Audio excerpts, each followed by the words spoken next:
चहुवेदी जाण सारी शास्त्री कारण अठराही पुराणे हरिषे गाती मंथोनी नवनिता तैसे घे अनंता वाया व्यर्थ कथा सांगे मार्ग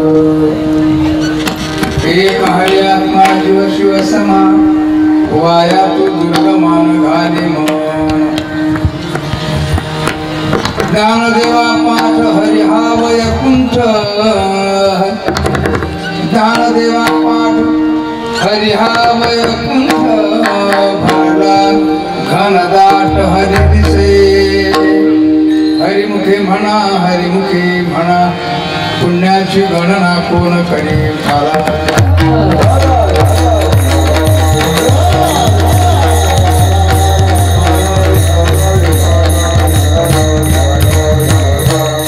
महायोग पीठे भीमरथ्याम वरम पुंडरीकाय दातुं समागत्य तिष्ठन्तमानंद कंदम परब्रह्मलिंगम भजे पांडुरंगम पांडुरंगा करो प्रथम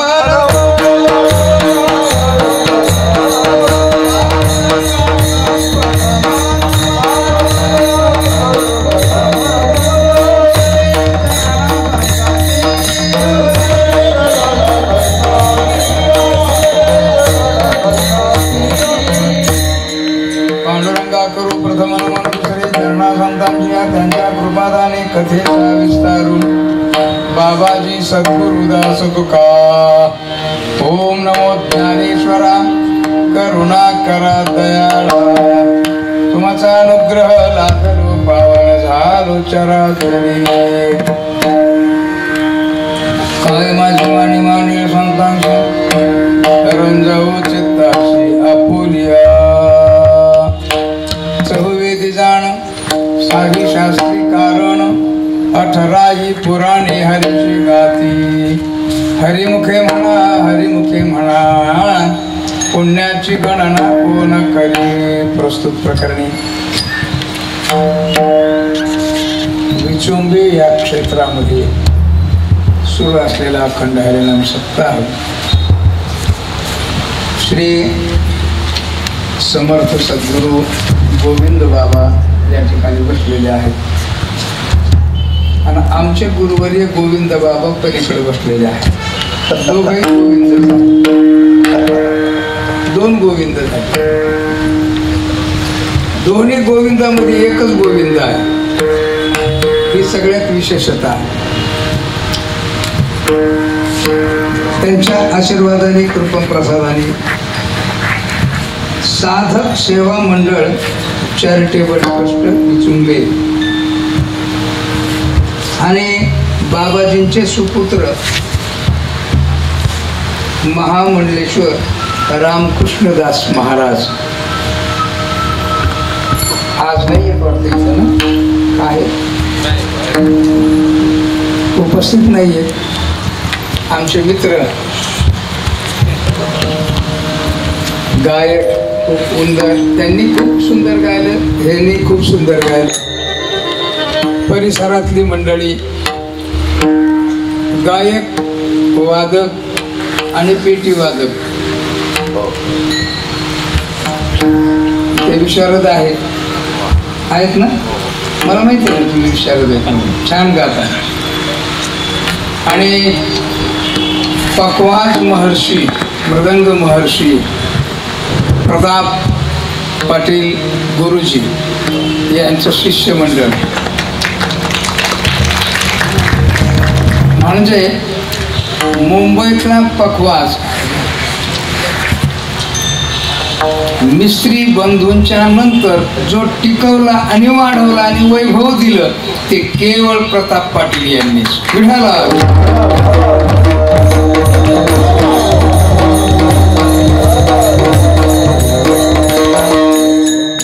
जुन्या काळामध्ये खाशाबा वगैरे ही मंडळी खूप सुंदर भजन करत असत प्रमोद हे भजन मी वाजवलेले आहेत आणि ते वेगळ्या वेगळ्या चालात म्हणत असत खूप रामकृष्णारे वेगळ्या तालात रूप पाहता वेगळ्या तालात गवळणीचे ताल म्हणजे ते जुन्या त्यांचं सगळं भांडवल होतं खूप सुंदर. वारकरी भजन, त्याच्यानंतर साटंबा, त्याच्यानंतर इथं मुंबईमध्ये अर्जुनराव शेजवळ, प्रकाशराव, आता सध्या केवळ आणि केवळ प्रताप पाटील. आता कोणीही, आणि त्यांनी जो वाढवला तो त्यांनी पकवाज वाढवला, अशा प्रकारचं वैभव पकवाजाचं. याच परिसरामध्ये म्हणजे तसं आता ही सुद्धा तुमची नवीच मुंबई आहे की असा हा सुंदर असलेला परिसर. साधक सेवा मंडळ गोविंद बाबा, आमचे गुरुवर्य गोविंद महाराज मडवी महाराज हे पारायणाचं नेतृत्व करत आहेत. आणि मला आमचे रामकृष्ण महाराज घरत बाहेर गेलेत का, आणि ज्यांनी फोन केला कुठं गेले त्यांनी अतिशय दक्षतापूर्वक, त्यांचं नाव माझ्या लक्षात यायचं. हां मेघनाथ महाराज, बरोबर आहे. महाराजांनी अगदी सुव्यवस्थित लोकेशन पाठवून इथपर्यंत आलं. कसं आलो काही कळलं नाही आम्हाला, पण आम्ही आलो. त्याला म्हटलं जाताना कसं काय, ते म्हणजे गावाचं लोकेशन टाकायचं म्हणजे जाताना जाऊ आपण.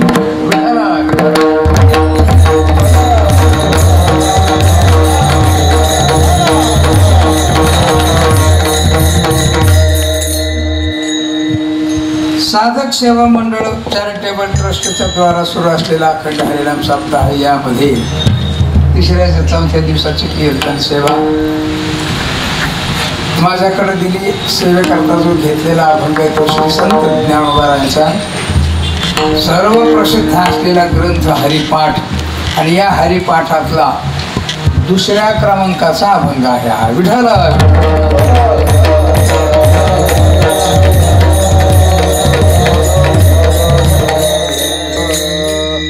हरिपाठ या प्रकरणातला, हरिपाठ या ग्रंथातला 2ऱ्या क्रमांकाचा अभंग आहे. श्री संत ज्ञानोबारांचे 5 ग्रंथ आहेत, तसे 6 ग्रंथ बरं का. पहिला ग्रंथ ज्ञानेश्वरी, 2रा ग्रंथ अमृतानुभव, 3रा ग्रंथ प्रसंग आणि चांगदेव 65, 4था गाथा, आणि जाता जाता दिलेला प्रसाद म्हणजे हरिपाठ. असे 5 ग्रंथ.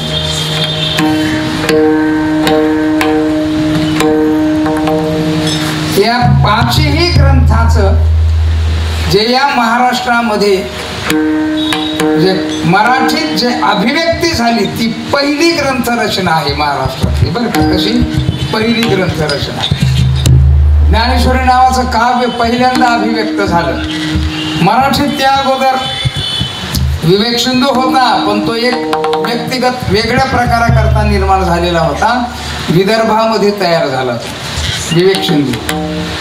पण मुळात जो ज्ञानेश्वरी नावाचा ग्रंथ तयार झाला तो आबाल वृद्ध आणि समग्राकरता ज्ञानोबा सांगतात, स्वानंद सुखाची शेल भलती अशी देईल. कोणाला देईल स्वानंद? स्वानंद सुख शब्दाचा अर्थ काय? स्वानंद शब्द सुख शब्दाचा अर्थ आहे आत्मसुख, ब्रह्मसुख, भगवंताचं सुख, आणि तेही सुद्धा भलती अशी देईल.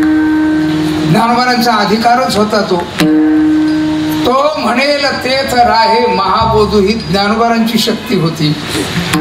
म्हणून रेड्याला बोल म्हटलं आणि रेड्या बोलायला लागला, ही ताकद होती. गंमत आहे बरं. ज्ञानोबाराय पैठणला गेले. तुम्हाला इतिहास सगळं माहित आहे. मी अभंगाकडे येण्याकरता थोडंसं सांगणार आहे. वेळ आपल्याला कमी आहे, तेवढ्या वेळामध्ये चिंतन करायचं. हा अभंग भयंकर मोठा आहे. पैठणला गेले शुद्धीपत्रक मागण्याकरता. पैठणला शुद्धीपत्रक मागण्याचा प्रयत्न केला. विठ्ठलपंतांना आणि रुक्मिणी मातेला देहांत प्रायश्चित्त दिल्यानंतर सुद्धा ही मंडळी ज्ञानोबाराज निवृत्तीनाथ महाराज आदी करून तिथपर्यंत पोहोचले. आणि तिथं पोहोचल्यानंतर कुचरवाट्यावर बसलेली मंडळी होती काय बरं का. असं काही समजायचं कारण नाही ब्राह्मणात कुचर नसतात म्हणून. चांगले भरपूर असतात बरं का, ध्यानात ठेवायचे. असं काही समजायचं कारण नाही. वारकऱ्यात कुचर नसतात, वारकऱ्यात पण कुचर असतात बरं का. मग ते दुसऱ्याला तकलीफ देणारे असतात आणि स्वतः काही न करणारे असतात, असे दोन प्रकारचे असतात. परत तिथेही ब्राह्मणामध्ये कुचर वाट्यावर बसलेले छान शुद्ध शब्दामध्ये बोलायला सुरुवात केली. का रे, कोण तुम्ही, कुठून आला? शुद्धीपत्र करता आलो आम्ही. आमचे वडील, आमचे आई देहांत प्राश्चित्य घेऊन गेले, आमच्या करता तुम्ही आम्हाला शुद्धीपत्रक द्या. आणि मग त्यांनी जे बोलायला सुरुवात केली ती निवृत्तीनाथाच्या नावापासून. तुझं नाव काय रे? निवृत्ती. वा वा वा, प्रवृत्तीत कधी आला नाही तू. निवृत्तीत मग शुद्धीपत्राची काय गरज आहे तुला? तू जर निवृत्ती, किती सुंदर अर्थ करणारी होती. म्हणजे विद्वान सुद्धा कुचर असतात असाच अर्थ झाला. तुझं नाव काय रे बाळा? ते म्हटले ज्ञानदेव, ज्ञानेश्वर. वा वा वा, तुझं ज्ञानाचा ईश्वरच आहे साक्षात. त्या तिसऱ्याचं नाव काय रे? म्हटले सोपान. वा, मोक्षाच्या पायऱ्याच आहेस तू तर. ही शेवटची चिमुकली. काय त्या विठ्ठलपंतांनी उपद्व्याप करून ठेवला? म्हटले संन्यास घेऊन 4 पोरं, 3 पोरं आणि 1 मुलगी. तुझं नाव काय रे बाळा? म्हणजे मुक्ता. वा वा वा, अत्यंत संपन्न नाव आहेत तुमचे, संपन्न नाव आहेत. म्हटल्यावर ज्ञानोबारांनी बोलायला सुरुवात केली. तेवढ्यामध्ये हो, तिथून एक रेडा जात होता. का रे? म्हटले तो रेडा आहे, रेडा.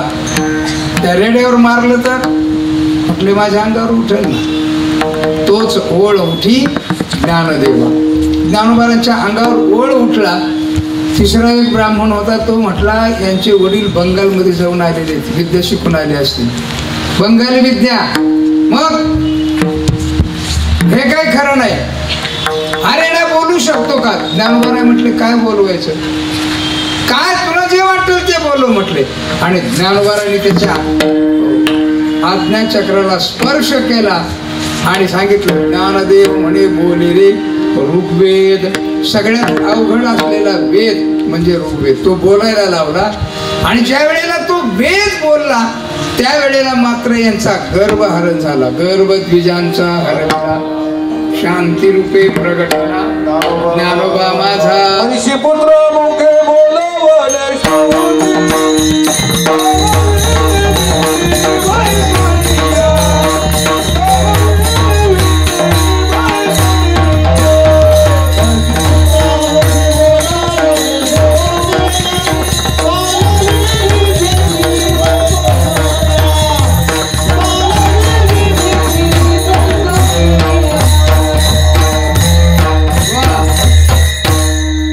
पुत्रामुखे बोलवणे श्रुती चालवली भिंती बैसोनिया.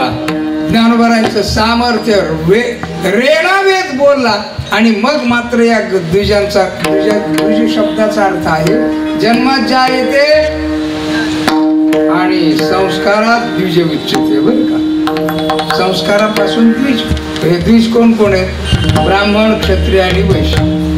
आणि जन्मात ज्या येते शूद्र. हा सगळे शूद्र आहेत. ब्राह्मण सुद्धा जन्माला येतो त्यावेळेला तो कोण असतो? शूद्रच असतो. बरं का. हो, संस्कार त्याचा झाला, आपला झाला नाही म्हणून आपण शूद्र राहिलो. आणि आपला झाला तर आपणही सुद्धा द्विज आहोत. बरं का. हो, ज्ञानोबारांनी खूप चिंतन केलेले असो. अर्थात रेडा बोलवला आणि ज्ञानोबारांचा जे जे कार केला त्यांना शुद्धीपत्रक दिलं नाही. ज्ञानोबारा निघाले. निवृत्तीनाथ महाराज नेवाशाला आले आणि निवृत्तीनाथ महाराजांनी म्हटले, ज्ञानदेवा गीतेवर अनंत टीका आहेत, वेगळ्या वेगळ्या मतमतांतर आहेत. तू प्रत्यक्षात गीता सांगितलीस, तूच या गीतेचा भाव मराठीमध्ये आमच्या समोर प्रगट करावा अपेक्षा केली सद्गुरु निवृत्तीनाथांनी. आणि लगेचच ज्ञानोबारांनी गीतेवर ज्ञानेश्वरी नावाची टीका अर्थात भावार्थ दीपिका प्रगट केली. आणि अतिशय उत्तम ग्रंथ नेवाशामध्ये झाला. नेवाशामध्येच 2.5 वर्ष राहिले ज्ञानोबा. किती वर्ष? 2.5 वर्ष. आणि या 2.5 वर्षामध्ये निवृत्तीनाथ महाराजांनी सांगितलं, गीतेवर टीका केली सुंदर. गीतेचा भाव अत्यंत सुंदर प्रगट करून दाखवलास, ठीक आहे, आणि तुझी स्वतःशी शक्ती स्वानंद सुखाशी सेल, हो, अशा प्रकारची तुझं प्रगटीकरण खूप सुंदर झालं. माझा मराठाची बोल कौतुके सुंदर आहे, पण आता माझं मत असं आहे की हे गीतेचं वैभव झालं, गीतेचा अर्थ झाला, गीतेचा भाव झाला, पण तुझ्या अंतःकरणातला काय भाव नाही, नुसता अनुभव तो सांग मला. आणि मग अमृतानुभव ग्रंथ ज्ञानोबांनी नेवाशामध्येच लिहिला बरं का. कुठे लिहिला? नेवाशामध्ये. काही चरित्रकाराने तिथं शेजारी बामणी नावाचं गाव आहे जवळ, आणि तिथं मुक्तादेवी नावाचं मंदिर आहे. म्हणून काही जणांनी त्याचा संदर्भ घेऊन सांगितलं की तिथं नाही लिहिलं. वक्ते बाबांचं पण ते चुकीचं आहे. वक्ते बाबा माझे गुरुच आहेत, त्याच्यात काही प्रश्न नाहीये, कारण मी त्याच घराण्यात जन्माला आलेलो साखरी संप्रदायामध्ये. पण त्यांचं पण ते चुकीचं आहे. त्याला पुरावे नंतरच्या कालामध्ये संशोधकांनी संशोधन केलं आणि नेवाशामध्येच कसा लिहिला हे सिद्ध केलेलं आहे.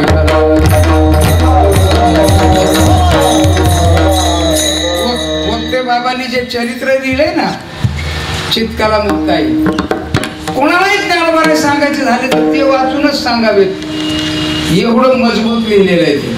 तर एवढी घटना भाग वेगळा आहे, पण बाकीचं संपूर्णच्या संपूर्ण निवृत्ती बाबांनी अतिशय उत्तम लिहिलेलं आहे. तेवढं चांगलं चरित्र, ज्याच्यामध्ये नाट्यमयता अजिबात नाही आणि संपूर्ण वास्तविकता आहे आणि विचार आणि संशोधन त्या परिपूर्ण आहेत. अशा प्रकारचं ज्ञानोबांचं चरित्र म्हणजे मुक्ताई चित्काला ग्रंथ आहे.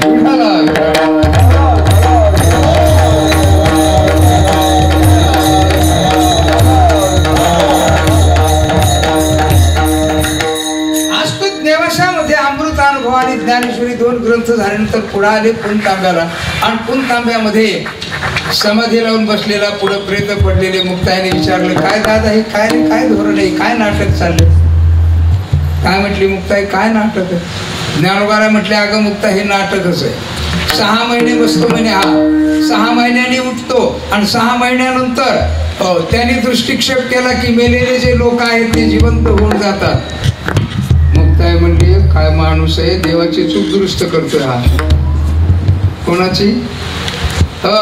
देवाने त्यांना त्यांचं आयुष्य संपवलं आणि हा परत आयुष्य देतो, म्हणजे देवाच्या विरुद्ध वागणारा मनुष्य आहे. याला जरा चमत्कार करून दाखवू का? हो म्हटले, दाखव. आणि तिथं एक कुत्र्याचं हाड पडलेलं होतं, त्यांच्यावरून फिरवलं, ते प्रेत उठून गेले आणि ते हाड फेकलं.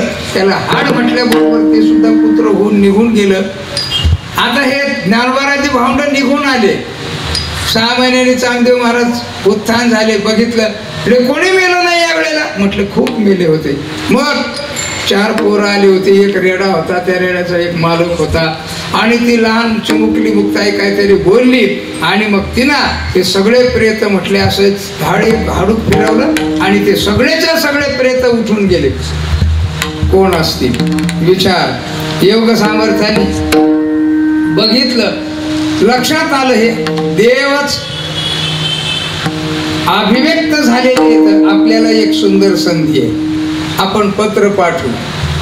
शिष्याने सांगितलं लहान लहान होते पण सामर्थ्य लय भारी होतं म्हटले त्यांचं. गुरुची जिरवायची झाली तर शिष्यच जिरवतात.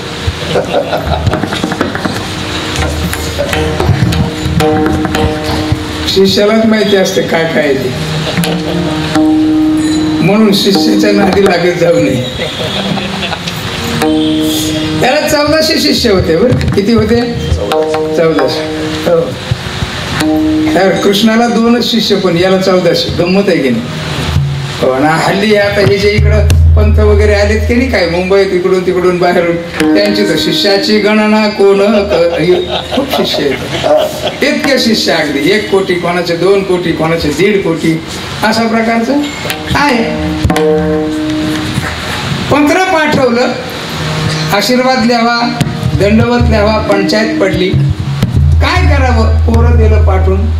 ज्ञानोबारांनी काहीही न विचारलेल्या प्रश्नाला दिलेलं उत्तर म्हणजे चांगदेव 65.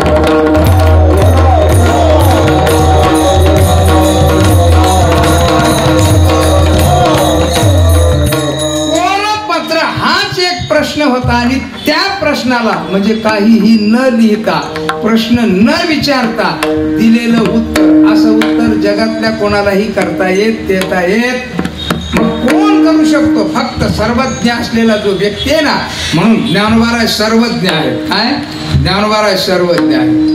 आणि सर्वज्ञ ज्ञानोबारांनी चांगदेव 65 लिहिली आणि 65 ओव्या पाठवल्या. चांगदेव महाराजांना समजल्या नाही, आल्या. मुक्ताईंनी समजावून सांगितल्या. चांगदेव महाराज म्हटले, आजी जन्म आलो, गुरुपुत्र झालो. नंतर प्रसंग आहे वारीचा आणि माझ्या मनीची आवडी. पंढरपुरात सुंदर गाथा आणि अभंगावली निर्माण झाली. इतके सुंदर अभंग येतं की त्या अभंगाचे अर्थ अजूनही नीट कळत नाहीत, अशा अभंग.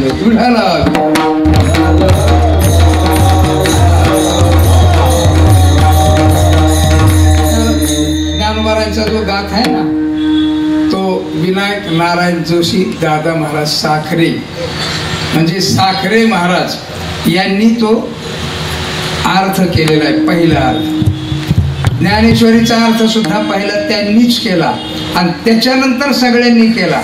त्यांचा वाचून केला, बघून केला, ऐकून केला, पण त्यांच्यानंतर केला. म्हणून ज्ञानेश्वरी आणि ज्ञानोबारांच्या गाथेचा पहिला अर्थ अभिव्यक्त करणारं व्यक्तित्व म्हणजे दादा महाराज साखरे. बरं का, की ज्या गादीवर आत्ता वर्तमान काळात 15-20 दिवसापूर्वी ज्यांचं देहावसान झालं, असे महापुरुष श्री गुरु साखरे महाराज 15 दिवसापूर्वी, 20 दिवस झाले असतील, 20 दिवसापूर्वी या साखरे महाराजांनी, म्हणजे श्री गुरुवर्य किसन महाराज साखरे यांनी 115 ग्रंथ लिहिले. काही संस्कृतचे मराठी केले, काही हिंदी केले वगैरे. असं 114 ते 15 ग्रंथ लिहिले. एवढा प्रदीर्घ अभ्यास आणि जगाला एक एवढं मोठं ज्ञानाचं भांडार देणारं व्यक्तित्व म्हणजे साखरे महाराज 15 दिवसापूर्वी गेले. मला 8-9 वर्ष त्यांच्याकडे शिकायचा योग अतिशय उत्तम प्राप्त झाला.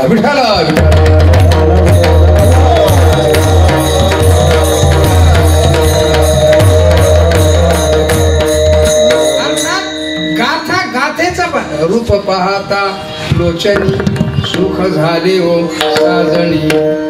सगळे लोक, जवळपास 99% लोक साजणी म्हणजे मैत्रीण. आणि कोणची? तर बुद्धी नावाच्या मैत्रिणीबरोबर संवाद आहे असं सांगतात. बरं का, कुठं सांगतात? बुद्धी नावाच्या मैत्रिणी बरोबर. गंमत तुम्हाला सांगतो, इथं लोचने हा शब्द सप्तमीचा प्रयोग आहे, तृतीयेचा नाही. रूप पाहता लोचनी, लोचनी म्हणजे डोळ्यामध्ये, आतमध्ये. बरं का, ज्ञानोबाराच्या भाषेचं वैभव एक वेगळा. ज्ञानोबा बोलतात, कोणाबरोबर बोलतात? तर बुद्धी नावाच्या मैत्रीण असं सांगतात. पण बुद्धी नावाची मैत्रीण ज्ञानोत्तर कालामध्ये संवाद काढण्या एवढी प्रबद्ध राहत नसते. ज्ञानोत्तर कालामध्ये बुद्धी नावाच्या मैत्रिणी बरोबर संवाद नाही, तर संवाद आहे भक्ती नावाच्या मैत्रिणी बरोबर.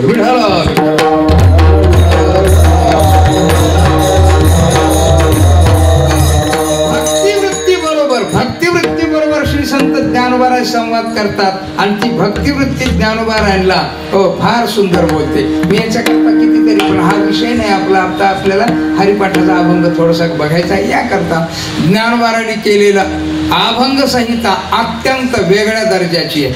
योग प्रक्रियेच्या काही शब्दांचा त्यामध्ये समावेश आहे, म्हणून अर्थ करणं अवघड जातं. म्हणून अजून ज्ञानोबाराच्या अभंगाचा अर्थ परिपूर्ण महाराष्ट्रातल्या व्यक्तीला समजलाय असं कोणी छाती ठोकून सांगू शकत असा गाथा. आणि मग वारी माझ्या मनीची आवडी, संपूर्ण गाथा अभंग संहिता सुंदर अशा प्रकारची. आणि मग ज्ञानोबारांना समाधी घ्यावीशी वाटली. देवाला बोलले, देवा तुझ्याजवळ समाधी. देव म्हटले नाही, अलंकापुराला समाधीचं ठिकाण आहे आणि ही 128वी समाधी आहे आणि तिथं घ्यावी लागेल. समाधीला जायच्या अगोदर श्री संत ज्ञानोबारांनी जगाला अत्यंत सुंदर एक शेवटचं अमृत फळ प्रदान केलं. ते या ज्ञानोबाराच्या कल्पवृक्षाला लागलेलं अमृतमय फळ म्हणजे हरिपाठ आहे. विठाला विठाला.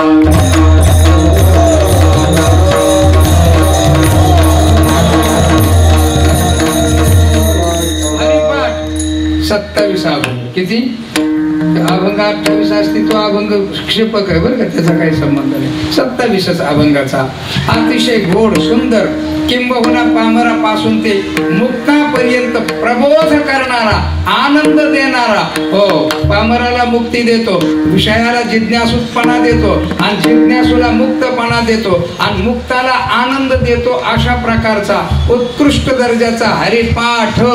हो, हा ग्रंथ छोटासा अत्यंत लघुकाय असलेला हरिपाठ आपल्याला दिला आणि ज्ञानोबाराय समाधीमध्ये गेले. असा समाधी संजीवन हरिपाठ, असा हरिपाठ आपल्याला दिला. हरिपाठ, त्या हरिपाठातला हा अभंग हरिपाठ. हो, हरी रुहरती अज्ञानान हरती इति हरिही. अज्ञानाचं हरण करतो. पापाचं हरण करणं क्षुल्लक गोष्ट आहे. हो, पापाचं हरण करायला हरी कशाला लागतो? हो, राम कृष्ण गोविंद काहीही देवाचं नाव घ्या, अज्ञानाचं हरण करणारा हा हरी बरं का. कसं? अज्ञानाचं हरण करणारा हरी. म्हणून पहा तुम्ही.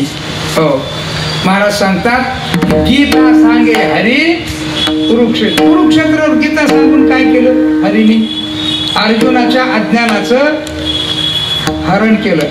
अर्जुनाच्या अज्ञानाचं हरण करतो म्हणून तो हरी. आणि तो हरी, अज्ञान निवृत्ती करणारा जो हरी, अज्ञान नाश करणारा जो हरी, रुहरती अज्ञानान हरती, असा हरी.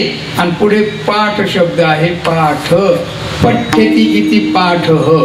पाठ करणे अशा अर्थाचा शब्द आहे. पाठ करणे म्हणजे कंठस्थ करणे असं नाही. पाठ करणे म्हणजे पुन्हा पुन्हा अभ्यास होत तेच तेच करणं, याला म्हणतात हरिपाठ.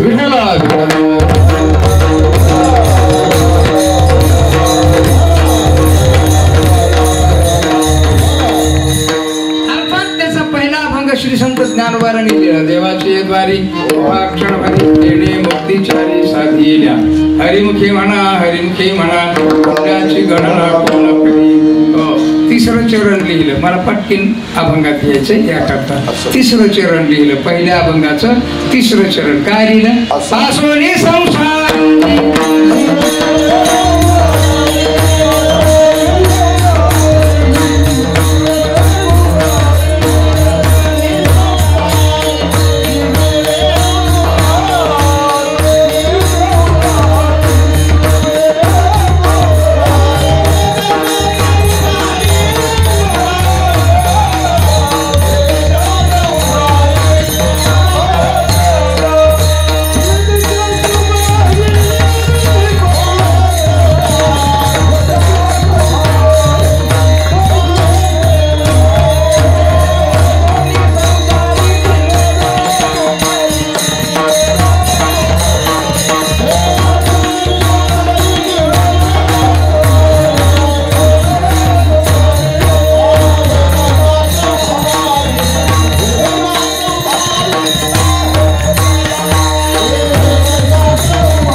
देवाचे द्वारी हरिमुखे म्हणा.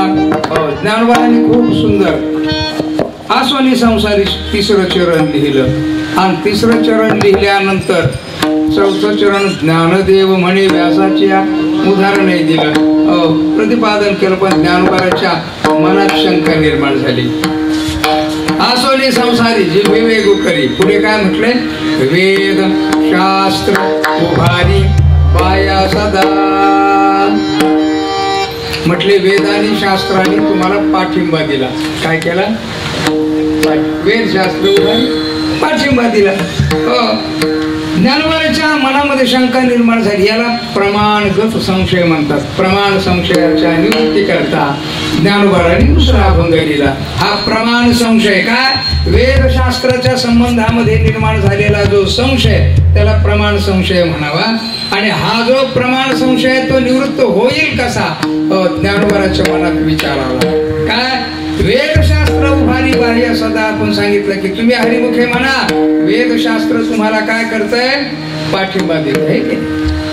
लोकांच्या चेहऱ्याकडे बघितल्यानंतर ज्ञानोबाच्या लक्षात आलं की हा जो पाठिंबा ज्ञानोबांनी सांगितला तो आतला आहे का बाहेरचा आहे. म्हणजे दोन पाठिंबे असतात ना, पाठिंबे किती असतात, एक पाठिंबा आणि दुसरा बाहेरचा पाठिंबा. आतल्या पाठिंबा म्हणजे काय, तुमच्या बरोबर आम्ही खाणार अशा प्रकारचा जो तो आतला पाठिंबा. आणि बाहेरचा पाठिंबा म्हणजे काय, तुम्ही भरपूर खा नंतर आम्हाला द्या, म्हणजे बाहेरचा पाठिंबा. आता झालं की नाही आपलं 2-3 जगात जणांचं सरकार तयार झालं की पाठिंब्यावरच आहे. पाठिंबा वेदाने शास्त्राने पाठिंबा दिला, तो आतला का बाहेरचा. तिथे याचा अर्थ असा, तुम्ही करा बरं का, काय हरकत नाही असा पाठिंबा. आणि स्वतःहून त्याच्यात करणं याला म्हणायचं हा आतला पाठिंबा. हा बाहेरचा पाठिंबा खरा करा. तुम्ही आपले सप्ताह वगैरे असतो की नाही, सप्ताह वगैरे, सप्ताहाचे प्रमुख आपले अध्यक्ष हरिभक्त परायण वसंत गोपाळ म्हात्रेजी. हे गेले पुढाऱ्याकडे, बाबा गेले पुढाऱ्याकडे. म्हटले सप्ताह, म्हटले करा करा करा, काय काय काय कमी पडलं ना सांगा, आम्ही तुम्हाला देतो, पण आम्हाला काही तिथं बोलू नका. हा पाठिंबा. त्याला काय म्हणायचं, नाही तुमचं तुम्ही काय हरिपाठ काय तुमचं ते काय आहे ना ते, हा ते तुम्ही काय ते टाळ फीळ काय असतं ना तुमचं, असंच म्हणतात ना ते. आणि त्यांना माहितीच नसतं तुमचा जो टाळ फीळ काय ते ढोलकी त्याला पकवून माहिती नसतं. ते तुमचं तुम्ही सगळं करा, पैसे लागले ना घेऊन जा, पण आम्हाला काही बोलू नका, तुमचं तुम्ही बघा. पाठिंबा आहे की नाही त्यांचा, पाठिंबा आहे. याला बाहेरचा पाठिंबा म्हणायचं बरं का. बाबा गेले, म्हटले सप्ताह करायचं. चला ना म्हटले, माझे पहिले 50,000 आणि लगेच माझ्यासह 8 दिवस मी उपस्थित, टाळ घेऊन उभा राहणार, नाही तर पेटी वाजवणार, माईक छान असा, मी विचारत झालेलो, काळजी नाही काय, मी तिथे सक्रिय आहे. याला म्हणायचं आतला पाठिंबा आहे की नाही. आला पाठिंबा आहे, पण नेमका कसा पाठिंबा आहे, संशय निर्माण झाला बरं का. बऱ्याच वेळेला जुना काळ होता, आता तुम्हाला बरेच जणांना आठवत असेल नसेल मला नाही माहिती, जुन्या मंडळीला आठवत असेल असं की पूर्वीच्या काळामध्ये ब्राह्मण एकादशी सांगायला येत असत की नाही. ब्राह्मण मंडळी जुन्या मंडळीला लक्षात असत, ते यायचे, दारात आलं की त्यांनी सांगायचे जे आहे ते काळाच्या काही, आज दशमीचा दिवस आहे, उद्या एकादशी आहे आणि ही एकादशी निरंकार करावी, परवा दिवशी द्वादशी आहे, सूर्य उदयाला ती सोडावी. अशा प्रकारे एकादशीचं व्रत केल्यास वैकुंठ लोक प्राप्त होतो. झोळी असायची, झोळीमध्ये छानपैकी तांदूळ, ज्वारी, नाचणी काय असेल ते टाकायचं, घेऊन जायचं. एकादशी सांगितली ब्राह्मणाने, अशी छान काम करत होते, बैल सोडत होते, बायको आतमध्ये काहीतरी करत होती, हा बैल सोडत होता. देवाने एकादशी सांगितली आणि सांगून निघून गेले. देव काय केले, देव त्याला ते धान्य वगैरे सुद्धा दिलं आणि देव निघून गेले. पण मग त्याला दुसऱ्या दिवशी अशी आठवण आली की देवाने एकादशी सांगितली पण काल का आज. लक्ष नव्हतं ना, बैल बांधत होता, चारा टाकत होता, शेतकरी मनुष्य. मग काय करायचं, काही नाही म्हटलं, आपल्याच गावात देव राहतात, चला आपण देवाकडे जाऊ. 10 वाजता उठला लगेच, आणि आपल्याकडून एकादश मोडायची आज अशी. मग देवाच्या घरी गेले आणि देवाच्या घरी गेले तर एकादशीचा दिवस देवाच्या घरी गेले. देव छान जेवायला बसलेले होते. पाठ पुढे चौरंग, त्या चौरंगावर रुंद असं मोठं ताट, त्या ताटामध्ये एकीकडून बाजरीची भाकरी, दुसरीकडे चपाती, तिसरीकडे तांदळाची भाकरी छान सुंदर प्रकारची, घेवड्याची भाजी होती. असं सुंदर मोठं सुंदर खाणं. एका बाजूला दूध ठेवलेलं आहे, दुसऱ्या बाजूला काही थोडीशी काकडी आहे, गाजर आहे, असं सगळं. तेवढ्यात हा गेला. काकी वाढायला बसलेल्या आहेत आणि काका जेवायला बसलेले आहेत. तेवढ्यात हा गेला आणि गेल्यानंतर त्यांनी बघितलं, देवा काल तुम्ही एकादशी सांगून गेले, एकादशी कधी काल होती का? नाही म्हटले आजच आहे. मग देवा हे काय आहे, हे काय आहे? म्हटले दोन दोन काम आम्हीच करायचे का? सांगायचं पण आम्ही आणि एकादशी करायची पण आम्ही. असं नाही, आम्ही सांगायची करायची. पाठिंबा आहे की नाही देवाचा? पाठिंबा आहे, पण कसं आहे, हा अतिशय दूरचा आहे, लांबचा पाठिंबा आहे. असा वेदशास्त्रांनी पाठिंबा दिलाय का? नाही. मग ज्ञानवाराच्या लक्षात आलं की लोकांच्या अंतःकरणामध्ये वेदशास्त्राच्या पाठिंब्याबद्दल संशय निर्माण झाला. तो निवृत्त करण्याकरता श्री संत ज्ञानवाराने दुसऱ्या अभंगाचं नियोजन केलं. पहिलं चरण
दुसरा अभंग लिहिला. महाराज म्हणतात चहुवेदी जाण साही शास्त्री कारण 18 ही पुराणे हरिशी गाती.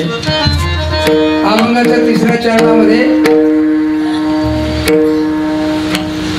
ज्ञानवारा बोलताना वेदशास्त्र दोनच शब्दांचा प्रयोग केला. वेद आणि शास्त्र तत्संबंधी असलेलं जे प्रमाण आहे ते सुद्धा पुराण, त्याचा हे अंतर्भाव केला.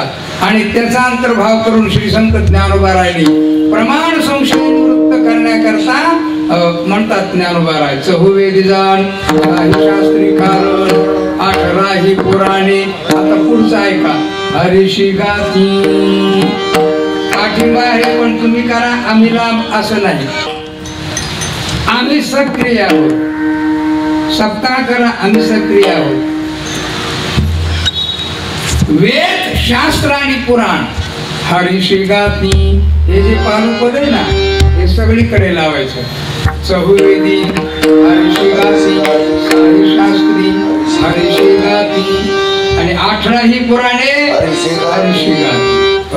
सूक्ष्माति सूक्ष्म आद्य हरिगायक कोण तर वेद,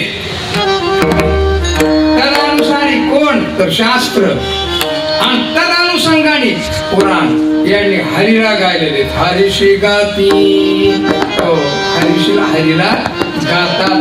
तुम्ही असं समजू नका की तुम्ही हरिमुखे म्हणा, तुम्ही हरिमुखे म्हणत आम्ही छान, बरं का जयंत दादा, तसं नाही. मग तुम्ही नाही, आम्ही अगोदर गातो, नंतर तुम्ही आहे. आम्ही तुम्हाला सांगतो अगोदर गाऊ, बरं का. बऱ्याच वेळेला असं होतं, तुम्ही उपवास धरा, आम्ही जेवण करतो, तसं नाही बरं का. मग आम्ही गातो आणि आम्ही गातो म्हणून तुम्हाला सांगतो. म्हणून वेद गातो कोणाला? हरीला गातात. कोणाला गातात? हरीला गातात. चहुवेदी, हरीशी गाती. आता कसं हरीला गातात? जो जाण शब्द आहे ना, जाण हा 2 अर्थामध्ये, नीट ऐकावं लागेल, 2 अर्थामध्ये. कसा? चहुवेदी हरीशी गाती, 6 शास्त्र हरीशी गाती आणि 18 पुराणे हरीशी गाती, असं तू जाण. एक अर्थ झाला. आता दुसरा अर्थ सांगतो तुम्हाला. चहुवेदी हरीशी गाती, कसं गाती? जाण या स्वरूपाने गाती. कसं? जाणीव या स्वरूपाने. म्हणून जाणीव संपूर्ण जगाला जर दिली असेल देवाची, तर केवळ वेदाने दिली पहिल्यांदा. नाही गा श्रुती परवती माऊली जगा विठाला विठाला.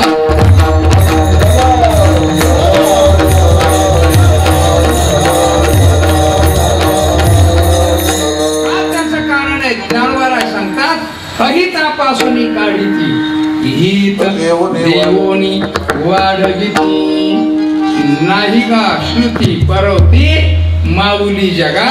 म्हणून पहिलं स्वतः कृतीपूर्वक आहे का, याच्याकरता खूप प्रमाणात येता येते. बालकाचे चाली माता हदडा चालायला लागली, ते पूर्व मरल ना आपल्याप्रमाणे. आपल्याला पहिली जाणीव देणारा कोण आहे? तर वेद. कोण आहे जाणीव देणारा? तू माणूस आहेस, तू पशुप्रमाणे वागू नकोस, तू मुक्त होण्याकरता आलायस आणि याच्याकरता तुला हरीला गावं लागेल. हरी 2 प्रकारचा आहे, एक सगुण आहे, एक निर्गुण आहे. अशी जाणीव कोणी दिली? तर फक्त वेदाने दिली. म्हणून जाण या स्वरूपाने हरीला गाणारा कोण आहे? तर वेद आहे. जाण चहुवेदी जाण हरीशी गाती, जाण या स्वरूपाने हरीला गायलं. आता तुम्ही बघा, ज्ञानोबाराय सांगतात, वेदाच्या बाबतीत बोलताना ज्ञानोबारांनी खूप सुंदर चिंतन केलं. ज्ञानोबाराय सांगतात, पाहे पा जाणीवेचे निबळे कोणी वेदापासोनी असे आगळे. आता शेषावनी तोंडाळे आपल्याला काही गरज नाही त्याची, ते काही वर्णन करायचं नाही. पण जाणीव जर बघायची झाली ना, तर जाणीव स्वरूप कोण आहे? तर फक्त वेद आणि वेद आहे. कोण आहे? वेद आहे. म्हणून जाणीवेच्या बाबतीमध्ये प्रबळ असलेला, प्रथम जाणीव देणारा, आपलं मनुष्याचं किंवा जगाचं संविधान जे निर्माण झालं ना, त्याचं नाव आहे वेद. धर्माधी समग्र कृती कर्माधिकांचा जो मूळ जाणीव स्वरूप उपदेश आहे ना, तो वेदाने दिला. म्हणून श्री संत ज्ञानोबा सांगतात, जाण स्वरूपाने गायलं हरीला कोणी? वेदानी. म्हणून चहुवेदी जाण. कसं गायलं? जाण स्वरूपाने जाणीव दिली. कशाची जाणीव दिली? वेळ बराच झालेला आहे, पण एवढं वेदाने जाणीव दिली एवढं सांगणं निदान जरुरीचं आहे. पुढचं सांगता येईल नाही सांगता येईल तो भाग लिहिला आहे. वेदाने जाणीव दिली. कशाची जाणीव दिली? पहिल्यांदा देवाच्या अस्तित्वाची जाणीव दिली. याला म्हणतात अवांतरवाद. काय? देवाच्या अस्तित्वाची जाणीव. हो, आमचे गुरुजी सांगायचे, देवाच्या अस्तित्वाची श्रद्धा, देवाच्या अस्तित्वाचा निश्चय म्हणजे आपल्या अंतःकरणातली भावशुद्धी होय.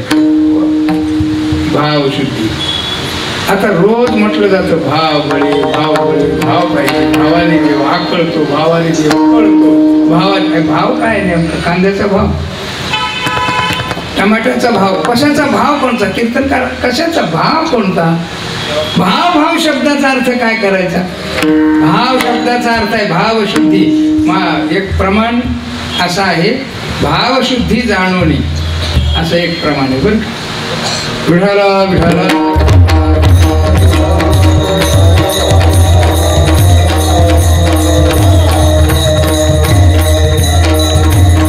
मला तात्पर्य सांगायचंय ते मी माझ्या शब्दामध्ये सांगतो. भाव भाव भाव भाव म्हणजे काय? भाव शब्दाचा अर्थ असा आहे, नीट ऐका, अतिशय चांगलं ऐकावं लागेल तर कळेल, अन्यथा कळणार नाही. भाव शब्दाचा असा अर्थ आहे की असत्वापादक आवरण, आभानापादक आवरण, निवृत्तीपूर्वक देवाच्या अस्तित्वाचा निसंदेह बोध म्हणजे भाव. काय? आता असत्वपादक आवरण म्हणजे काय, आभानापादक आवरण म्हणजे काय, आणि मग या निवृत्तीपूर्वक देवाचा अस्तित्वाचा निसंदेह बोध म्हणजे भाव. किती कीर्तन केले म्हणजे भावशुद्धी असते अशी? मागे एका कीर्तनकाराची मुलाखत घेतली कोणीतरी, त्यांना विचारलं देव आहे का, नक्की देव आहे का? ते म्हटले असायला पाहिजे असं मला वाटतं. म्हणजे कीर्तन कितीतरी केले तरी सुद्धा देवाच्या अस्तित्वाचा सामान्य गोष्ट नाही ही, तशी ध्यानात ठेवा. असं गंध वाढला, टपुऱ्या बेस्टपैकी लोकांनी जेवायला दिलं, जेवायला बघून दिलं म्हणजे आपली भावशुद्धी झाली असा त्याचा अर्थ आहे का? पोटाचा कार्यक्रम आहे हा. कशाचा कार्यक्रम आहे? जरा वाईट वाटतंय काय केलं, इलाज नाही, नियमात बसत नाही ते मी सांगतो बरं काय, फक्त ध्यानात ठेवा. कंबर बांधलं लोकांना शिकवायला लागलं म्हणजे देव अस्तित्वाचा निश्चय झाला असं आहे का? आभानापादक असत्वपादक आवरण निवृत्त झाले. त्याचं असत्वपादक शब्दाचा अर्थ असा आहे, असत्व आपादक म्हणजे असत्वापादक आवरण.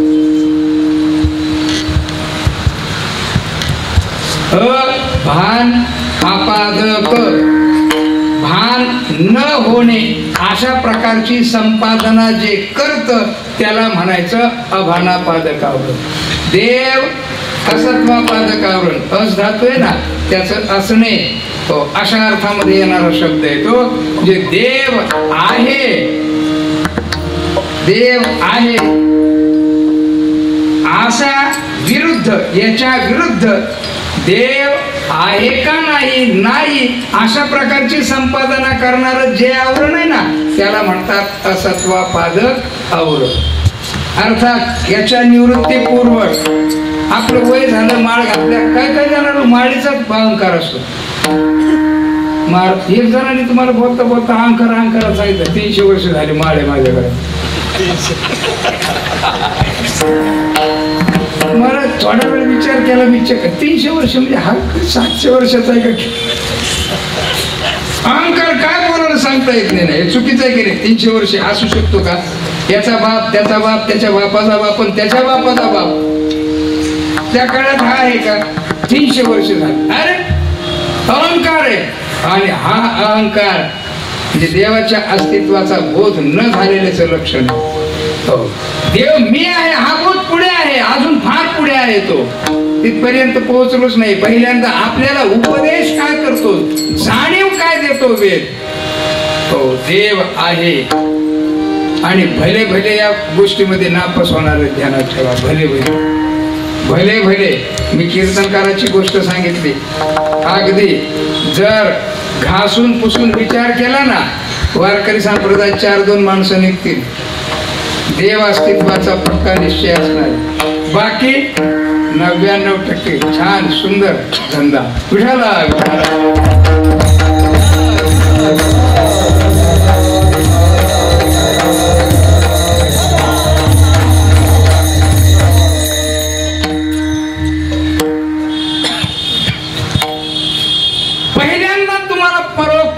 झाली पाहिजे परोक्ष, पक्का निश्चय. काय? देव आहे, देव आहे आणि आहेच अशा प्रकारचा पक्का निश्चय. बरं का? म्हणून देवाच्या अस्तित्वाचा निसंदेह बोध होण्याकरता वेदांनी पहिल्यांदा जाणीव दिली अवांतर वाक्यांनी. सत्यम ज्ञानम अनंतम ब्रह्म. ब्रह्म सद्रूप आहे, चिद्रूप आहे, आनंद रूप आहे. 4 वेदाचे 4 अवांतर वाक्य सांगता येतील. वेळ संपली आपल्याला.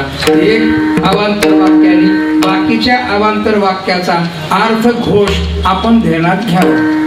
अर्थात वेद सांगतो ब्रह्म सद्रूप आहे, चिद्रूप आहे, आनंद रूप आहे.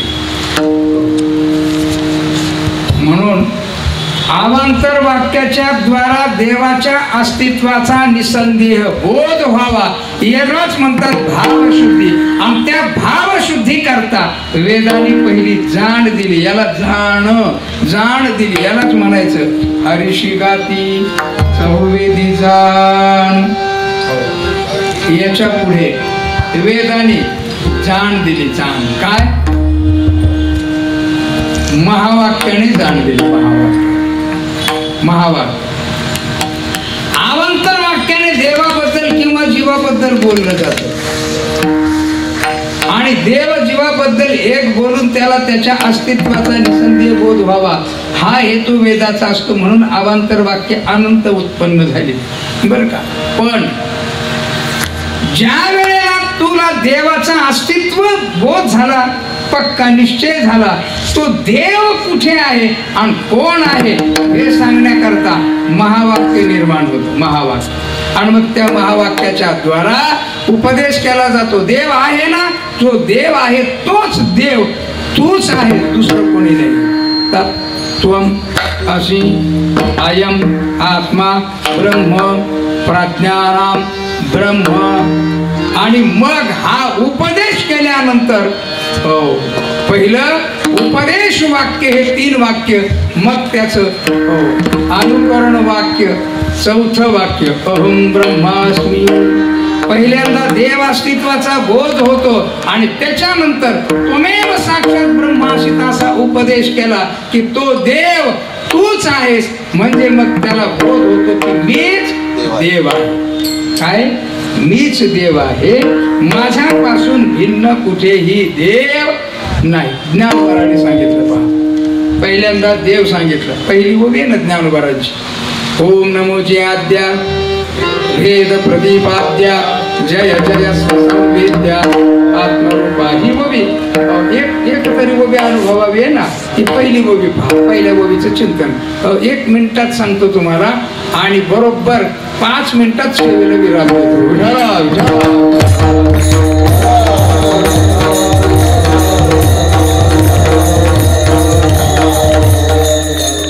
ज्ञानवरांनी सांगितलं. पहा, पहिल्या ओळीमध्ये नमस्कार केला, जय जयकार केला. बरं का? कसा? ओम नमोजी. ओंकार स्वरूप असलेला जो परमात्मा तोच या जगताचा आद्य आहे. ओम नमोजी आद्या आद्य आहे. वेद प्रतिपाद्या. त्यांनीच वेदाचं प्रतिपादन केलं आणि वेदाने त्याचं प्रतिपादन केलं. वेद प्रतिपाद्या असा जो आहे तो अत्यंत गूढ आहे. स्वसंवेद्या. त्याला कुठल्याही प्रमाण त्याला विषय करू शकत नाही. अप्रमेय ऋषिकेशो पद्मनाभ प्रभू. अप्रमेय आहे का? प्रमाणाचा प्रवेशच तिथं होत नाही. म्हणून तर त्याला अप्रमेय शब्दाचा प्रयोग केला. असा अप्रमेय स्वरूप असलेला जो देव स्वसंवेद्या. लोकांना वाटेल तुझं किती लांब आहे. ज्ञानोबाराय म्हटले आत्मरूपा. ज्ञानोबाराने काय सांगितलं? आत्मा आहे की नाही आपल्यात? गुरुजी तुमच्यात आहे की नाही? माझ्यात आहे की नाही?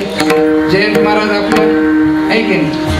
आणि तो आत्मा वेगळा वेगळा आहे का? एकच आहे? मला ते महावाक्य पुढे सांगायचे म्हणजे गोष्ट सांगून जातो. म्हणजे मग भाव त्याचा सगळ्या त्याच्यात येऊन जातो. आत्मा सगळ्याकडे आहे की नाही? का? असं काय नाही पुरुषामध्ये आत्मा आणि स्त्रीमध्ये आत्मी. असं आहे का काही? म्हणजे पुरुषामध्ये आत्मी आहे, स्त्रीमध्ये. आम समजा पुढच्या जन्मामध्ये त्यातली आत्मी जर आपल्यात घुसली तर आपण आत्मी होऊ, पंचायत होईल मोठी. नाही, आत्माच आहे सगळ्यामध्ये. स्त्री असो, पुरुष असो, जाऊ द्या पुढे, बैल असो, त्याच्यात काय आहे? शेळी असो, वाघ असो, सगळ्यात काय आहे? म्हणून तर देवानी सांगताना सांगितलंय, पंडिता समदर्शन.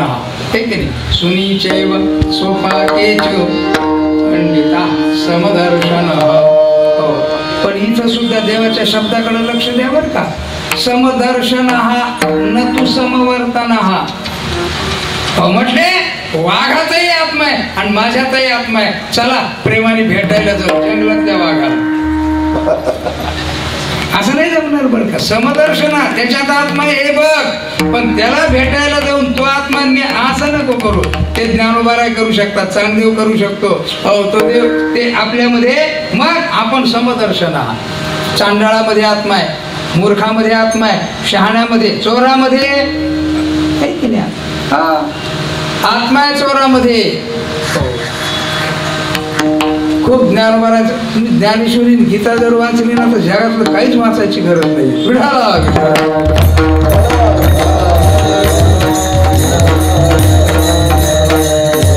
वेदाने जाण या स्वरूपाने हरीला गायलं. कसं? जाणीव दिली हरीची. हीच गाणं आहे हरीचं. म्हणून तर ज्ञानोबा सांगतात चहुवेदी जाण.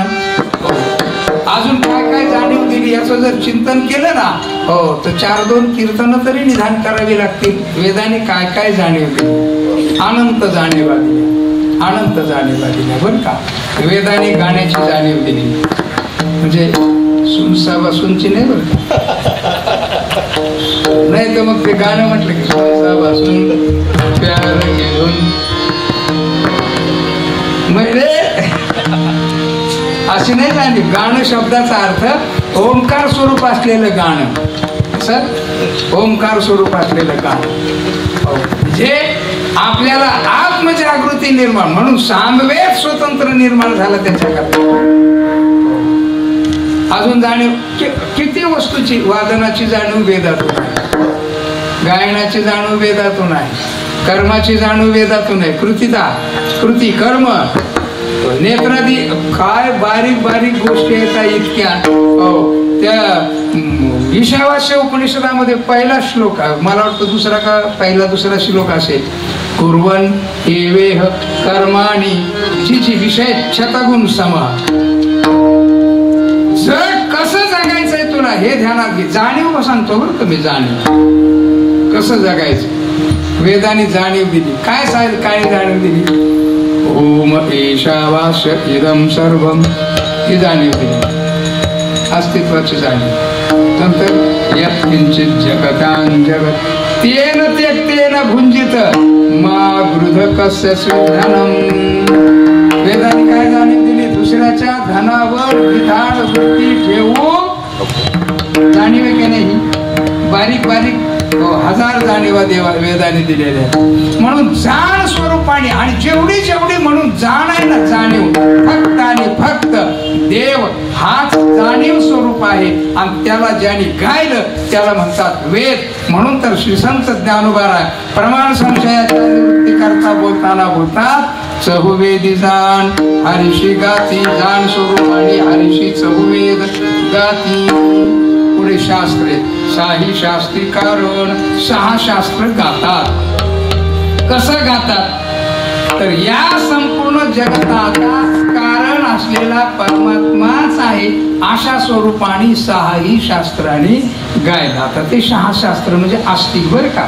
6 नास्तिक सोडून द्यायचे आणि 6 आस्तिक. त्या आस्तिक शास्त्रकारांनी जगताचं कारण परमात्मा आहे कसं कसं सांगितलं. त्याच्या स्वतंत्र चिंतनाची गरज आहे.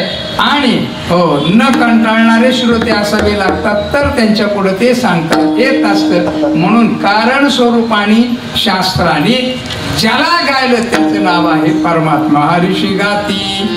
आणि मग पुराणाने कसं गायलं? कथा स्वरूपाने बरं का. कसं गायलं? कथा स्वरूपाने. म्हणून महाराज सांगतात चहुवेदी जाण साई शास्त्री कारण 18 पुराणे हरिश गाती तू काय कर म्हणतोनी नवनीता तैसे घे आनंद पुढे वाया व्यर्थ कथा हे बाकीचे मार्ग आहेत ना सांडून टाक म्हणून वेदाने गायला शंका येऊ देऊ नकोस त्याने गायला नाही आपल्याला सांगितलं नाही वेदाने गायला शास्त्राने गायला शंका येऊ देऊ नको शास्त्राने गायला कारण स्वरूपाने गायला हो पुराणाने गायला कसा कसा गायला पुराणाचे तर सगळेच्या सगळे 18 पुराणामध्ये आहेत ना हो आमचे शास्त्री महाराज आहेत ना मडवी महाराज ते मध्वयम भद्वयम ते सगळे शास्त्र एका श्लोकामध्ये 18 पुराण कसे आले हो ते सांगत असतात 18 पुराणाने बरं का हो स्कंदादी पुराणाने खूप सुंदर गायलं कसं गायलं विग्रह गायला त्याचा लीला चरित्र वगैरे वगैरे स्वरूपाने म्हणजे चरित्र स्वरूपाने कथा स्वरूपाने हरी गायला हो या करता तू सुद्धा गप्प बसू नको म्हणून श्री संत ज्ञानोबा म्हणतात हरिमुखे म्हणा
ब्रह्मांड नायक परमात्मा श्री संत ज्ञानोबा श्री संत जगन्नाथ गुरुवर्य कुंभार गुरुजी श्री गुरु साखरे महाराज यांच्या चरणी समर्पित करायची आणि सेवेला इनाम द्यायचा गुरुजींच्या चरणाजवळ बसून श्री गुरुवर्य कुंभार गुरुजींच्या चरणाजवळ बसून जे 4 शब्द श्रवण केले त्या श्रवणाबद्दल आपल्या पुढे चिंतन सांगण्याचा मी प्रयत्न केला जे योग्य असेल ते गुरुजींचं आहे आणि अयोग्य असेल ते माझं आहे या ठिकाणी समर्थ सद्गुरू गोविंद बाबा बसलेले आहेत आमचे मरवी शास्त्री महाराज बसलेले आहेत उत्तम पेटी वादक तुषार गायक जयंत दादा वादक ऑर्गन फार गोड वाजवतो आणि भविष्यामध्ये अर्थात कीर्तन वाजवण्याची एक पद्धत वेगळी असते थोडीशी बरं का. मी संगीत भजन वाजवलं, मी कीर्तनही वाजवलं आणि गाथा भजन सगळ्यात अवघड असतं बरं का वाजवायचं. मला वाटतं गाथा भजन तुम्ही पंढरपूरला एखाद्या फडामध्ये गाथा भजन वाजवून बघा, तुम्हाला 15-20 मिनिटं सुद्धा वाजवू द्यायची नाही. उठ उठ उठ उठ. कारण ते गाथा भजन वाजवण्याकरता शिकण्याकरता मी 1 महिना थांबलो. किती? भाद्रपद 1 महिना पंढरपूरमध्ये मृदंग शिकल्यानंतर. जयंत महाराज मी सुद्धा धमार आणि ध्रुपद हे 2 ताल व्यवस्थित पैकी वाजवत होतो बरं का.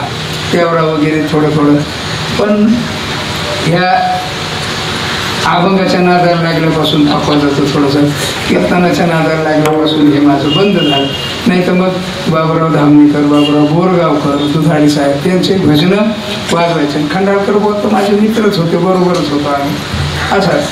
पण गाथा भजन इतकं वाजवलं तर गाथा भजन नाही. मग इतकं कठीण गाथा भजन वाजवणं. हो, सोपान काका टेंबूकर त्यांचे वडील, त्याच्यानंतर आमचे रामभाऊ महाराज पोष्टी महाराज त्यांचं भजन. कुठं तोडायचं आणि कसं तोडायचं ते शिकण्याकरता आणि केवढ्या मोठ्यांदा वाजवायचं. नाही तर गाणारा खर्जात गातोय आणि ह्याचं चालू लोक म्हटले गायक गातोय का एकटाच वाजवतोय. असं गोड असेल तर सुंदर वाजवतात एकदम, प्रश्नच नाही. तुम्ही सुद्धा गोड सुंदर सगळी टाळकरी मंडळी आणि आमचे काय महाराजांचे विद्यार्थी आहेत मुकुंद बाबांचे आणि मुकुंद बाबाचे मित्र आहेत, माझेही मित्र आहेत हे हरिभक्त परायण महाराज आणि सगळी मंडळी. खूप छान सुंदर अशा प्रकारचं झालेली सेवा गुरुकृपेतून गुरुसत्तेतून ज्ञानोबारांच्या चरणी समर्पित करू. आणि चुकलेलं असेल ते माझं आहे असं पक्क ध्यानात ठेवा. बरोबर आहे ते गुरुजींचं हे पक्क ध्यानात ठेवा. झालेली सेवा देवाच्या चरणी समर्पित करू आणि इथेच थांबू आपण. जय